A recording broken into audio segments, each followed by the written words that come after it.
Yo, what's up mga kapulito? Genix Motor Parts. May gagawin tayo ngayon ng fake Vario. Fake Vario daw. May plaka sa harap. Sikat po sa TikTok. Sikat sa TikTok yan. So, ang setup natin para sa kanya ay 59 big bulbs. Yan o.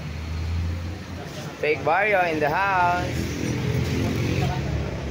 Meron tayong big bulb dito. Ayan o, 2530. Ayan o. Big bulb.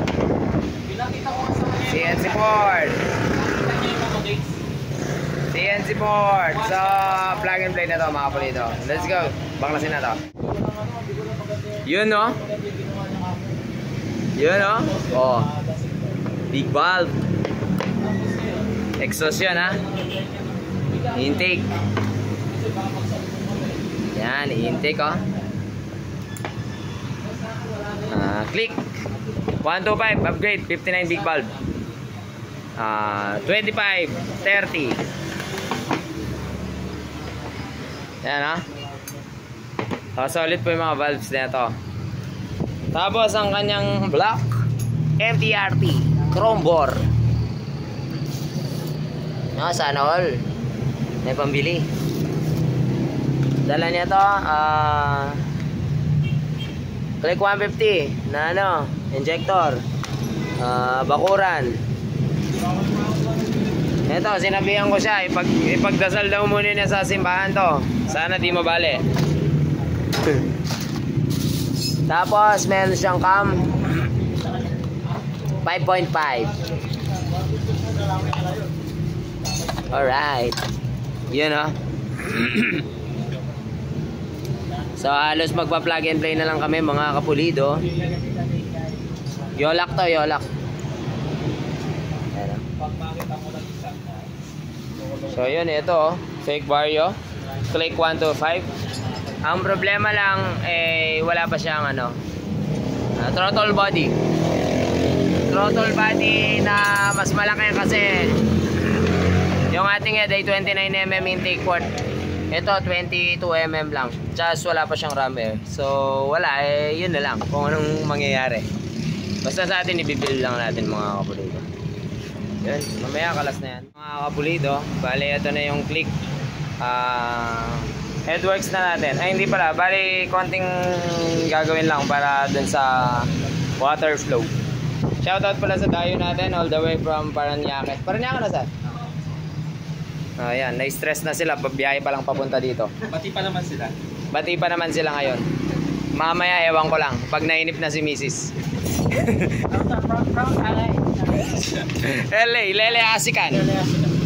Masikan. Ito ang miyubo yung kay Sir oh. Ano setup natin gagawin? 59 big bulb. Ako. 59 big bulb. So yun dun sa ano, yung gagawin lang natin dito. Bali halos plug and play na siya kasi nakapacket na yan. Yung packet niya ay sakto naman sigurado.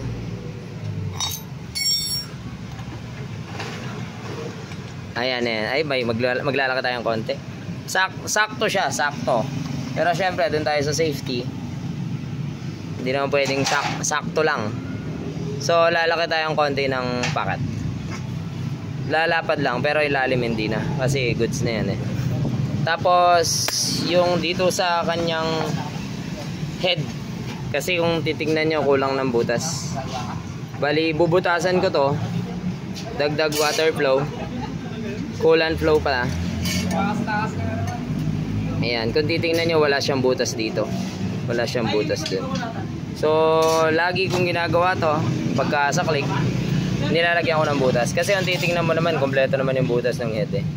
So sayang naman kung di natin lalagyan ng butas. Kasi ang titingnan mo yung stock, titingnan mo yung stock, puro naman yung butas eh. So kompleto yung flow ng tubig. So kanya-kanya diskarte na lang yan. Basta ako gagawin ko to, i-share ko lang sa inyo. So yun, maya maya okay na to. Tapos port wala na tayong gagawin eh, salpakan na lang talaga mga kablida. Ayos. So babarinahin ko to, tapos ito bubutasan din. Kasi pag binutasan mo to eh hollow din naman sa loob yan, walang laman. So walang problema na butasan. Yun, let's go. Mga kapulido, bali yung kanyang head na i-match na natin yung mga butas na daanan ng coolant, pati yung kanyang block. Ayan, kita nyo kompleto na yung mga butas. So mapapadaan na natin na maayos yung coolant, saka ang kanyang head gasket. Yan, kompleto na rin yung mga butas nya. May gasket maker na rin. Tips lang ha, yung paglalagay ng gasket maker manipis lang para sure na walang matakpan na butas. So plug and play na lang to mga kapulido. Papakitan ko lang yung piston sa kanyang cam. Ayan, nakalagay na. Sure nyo na walang sabit, so wala naman sabit yan, no? Tapos valve seal, nilagyan na namin yung retainer tabas para hindi tumama sa valve seal. So plug in na lang yan. Tapos nakahabol na pala ng throttle body si sir. Mayaman siya, may insta money siya. Yan. Sabi ko mag throttle body ka, all the way agad dumiretso bumili ng throttle body. You know, MTRT baka naman. You know, nagmatch din. Nagmatch din yung intake port kasi is malaki. So yan, no, 28mm. Ayos na yan mga kapulido.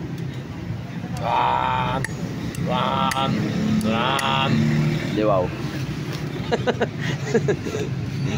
So yun, plug in na lang natin yan. Ang lupit ng ano niya, ng kanyang projector. PM nyo kung gusto nyo projector na ganyan, ha.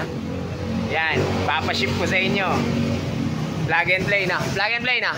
Yan, ha. Marami tayong mabebenta niyan. Sana nag-vlog din yung isa. Ha? Ayan, o.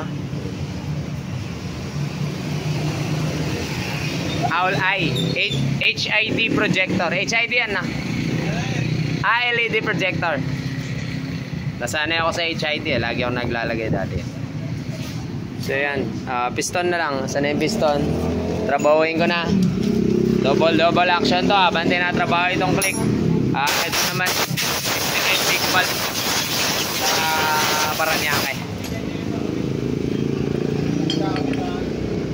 Yan, bali ito piston nung ano. Bakit lang natin luwagan natin konti kasi sukot to sa ano eh, stock valve. Big valve na tayo ngayon eh. Let's go FI era. Update mga komunito. Na-observe pa ng may-ari ang kanyang head. Sila na daw po. Ito pa lang, itong stud ay pang Mio nilagay namin, hindi pwede yung stock. Diba yung thread? Ang ating valve packet, ayan, naglaki tayo. Siyempre kailangan nating i-match yung valve packet dun sa big valves kasi maliit na ano yun. Maliit yung stock valves. So ayan, salpak na lang yan. All stock.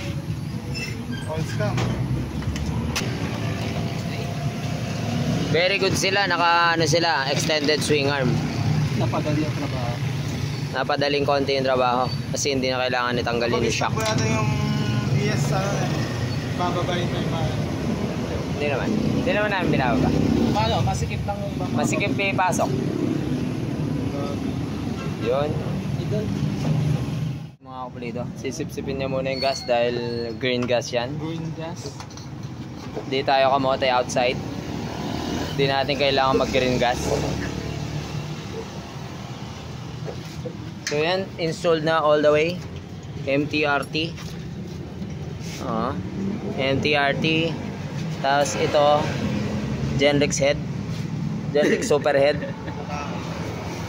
Pipe. Pipe. Indonesia. Ayaw ko anong putak. Galing daw sa ano? HR Human Resources. Tapos meron siyang 3 bola dito para mas mabilis. Sa timing is same lang. Stock lang. Cam niya Yolak. Yung fiber dito wala na yun, no? Tapos beware pala dito sa throttle body. Pag tinanggal yung ano, tutukod kasi yan dito. So, tabas ko dyan. Valve clearance standard lang mga pulido. So, magamang na tayo ng langis dito bago nating isarado. Tapos, yung coolant pwede na rin ilagay mamaya. Start. First start of the year. Lalagyan pa rin ng filter yan. Filter pala. Paraanan namin mamaya yan. Ito lang yung problema ito. So, mushroom ilalagay namin. Yung mushroom pepper steak. Start. First start. Habang lang tayong langis dyan. Yun, kalakas. So, yan. Yeah, maya road test. I-update mga kapulido. Bali, yung kanyang throttle body is tumatama dun sa kanyang U-box. So, kailangan natin ng extension. Kasi, ano siya eh. Extended swing arm. So, yun. Check natin. Bali, kailangan niya ng remap kasi naglilimit siya. Yun, no rev. Yun, no. Ang bait, di ba? So, paano mo malalaman kung tukod yung valvula mo? Di ba? Paano malalaman? Full rev mo. Suka po. Salbag siya gilid dyan. Ganun. Ganun, di ba? Lilimit. So, pero wag niyong babara na ganun mga kapulido. Kasi may chance, pag kargado siya, may chance na sumabog yung kanyang clutch. Anong playtest? So, yan. Mamaya try natin. Kailangan niyang ma-remap limit talaga. So, try namin habulin sa panggilid. Mawala yung yung limit. Makulit ka talaga ah. Makulit ka Naruto ah.